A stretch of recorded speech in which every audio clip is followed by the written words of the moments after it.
দেখি সরো। এবার আমি হাতে রং তোলার জন্য টার্পিন তেল নিয়ে নেব, হাতে একটু বেশি করে নেব। এরপরে এভাবে ঘষে নেব, তাহলে উঠে যাবে। তো এগুলোর সাথে সাথে মুখটা আটকায় রাখতে হবে, কারণ এগুলো উড়ে যায়। এটা আর মাখায় না।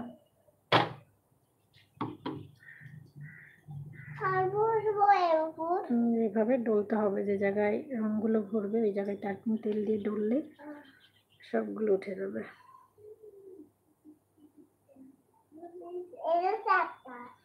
ধুলেও পানি দিয়ে ধুইতে যাবেন না, আগে সুন্দর করে টার্পিন তেল দিয়ে যেখানে রঙগুলো ভরছে এইভাবে ডলে তুলতে হবে।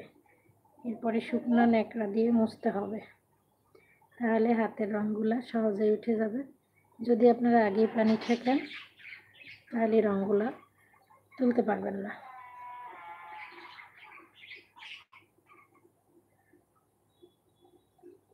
আমার হাতে যে অংশে রঙগুলো ভরছে